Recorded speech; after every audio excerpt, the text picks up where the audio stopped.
me chamo Lucas Moraes e hoje eu e meu grupo vamos falar sobre a evolução estelar. E para começar, o que são as estrelas? Bom, as estrelas são corpos celestes que produzem luz própria. Elas têm formato esférico e são formadas por um tipo de matéria chamada plasma, que é composta principalmente pelos gases hidrogênio e hélio. E como elas se mantêm estáveis? Bom, durante a fase madura, as estrelas ficam em uma situação de equilíbrio, que é chamado de equilíbrio hidrostático. Esse equilíbrio acontece porque duas forças se compensam, que é a gravidade, que tenta comprimir a estrela, e a pressão interna, que é causada pelas reações de fusão nuclear que acontecem no núcleo da estrela. Bom, e as estrelas, elas podem ter tamanhos, massas e temperaturas muito diferentes, dependendo da sua idade e de qual fase de evolução elas estão. Bom, de acordo com a massa, elas podem ser classificadas em pouco massivas, intermediárias, massivas e supermassivas.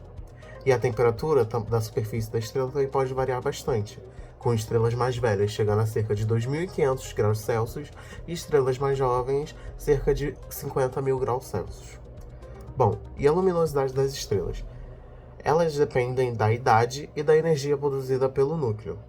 E com o passar do tempo, a estrela consome seu combustível, hidrogênio, ela consome cada vez mais hidrogênio e a sua luminosidade diminui.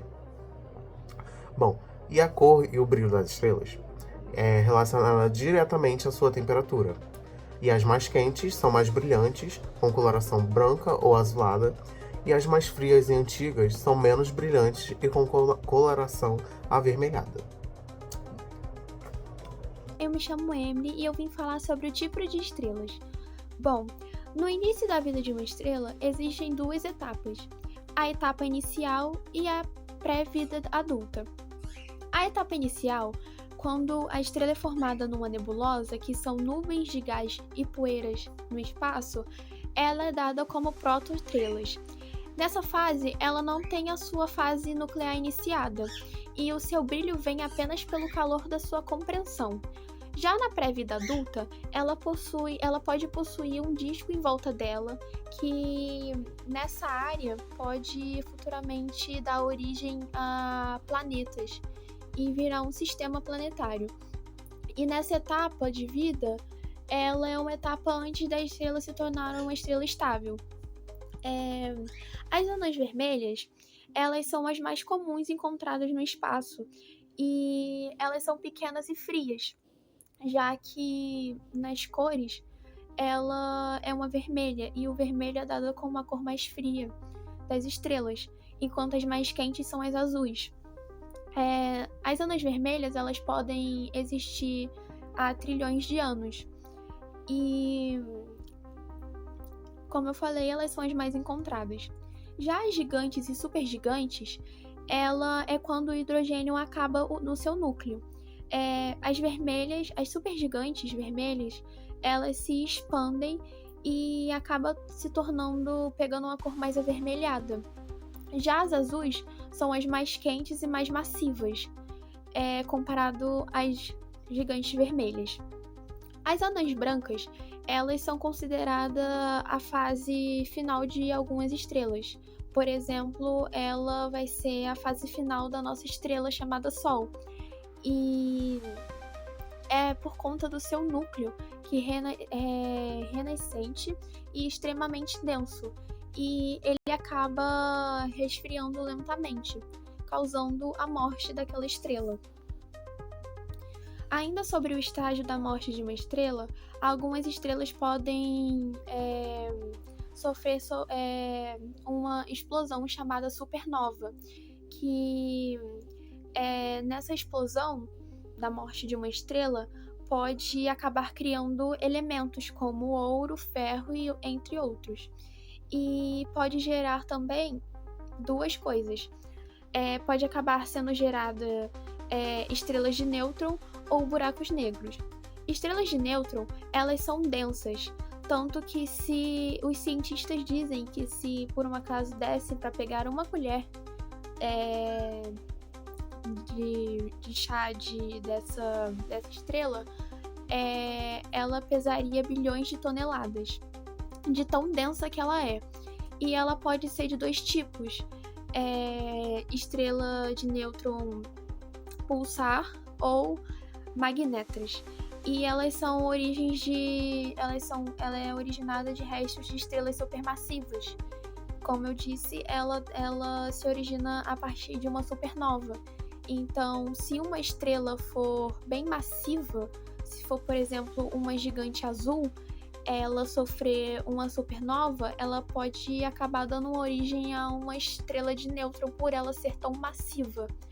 E a segunda etapa que pode se formar de uma supernova, são buracos negros. Os buracos negros, eles são... O núcleo, ele colapsa, ele acaba colapsando e a gravidade é tão tensa, mas tão intensa, que nem a luz consegue escapar do horizonte de eventos. Falando um pouco sobre as estrelas, elas são esferas de gás extremamente quente. E o principal elemento que elas são feitas é o hidrogênio e o hélio. E quase sempre eles estão em forma de plasma. Existe uma pressão gigantesca no núcleo que comprime o hidrogênio, e fazendo ocorrer a fusão nuclear. E isso libera bastante energia, que faz com que a estrela brilhe. E o principal combustível dessa fusão nuclear é o hidrogênio. E por conta dessa fusão do hidrogênio, acaba produzindo o hélio, que, como eu disse, esses dois são os principais gases de uma estrela. Mas nela pode conter tanto carbono, oxigênio, nitrogênio, ferro e entre outros elementos químicos. A composição dos gases pode acabar alterando o aspecto das estrelas, permitindo identificar o elemento através do seu brilho. Então, estrelas mais avermelhadas ou laranjas, elas são consideradas mais frias, comparadas às estrelas que são azuis ou brancas, porque elas são dadas como as mais quentes, por conta desse aspecto que muda por conta da composição. E através disso dá para ver os elementos. E por conta também da temperatura, por conta desse aspecto, as cores vermelhas são consideradas mais frias, já as azuis elas são as cores mais quentes e com altas temperaturas. Tanto que algumas estrelas, as estrelas mais massivas, como as estrelas de nêutron, as cores delas é voltada mais para um azul meio branco, um branco meio azulado. No estado da matéria das estrelas, o gás está quase totalmente em plasma. Então, os elétrons ficam separados do núcleo e partículas começam a se moverem mais rápidos. E o material começa a conduzir eletricidade e ele acaba reagindo a campos elétricos, magnéticos.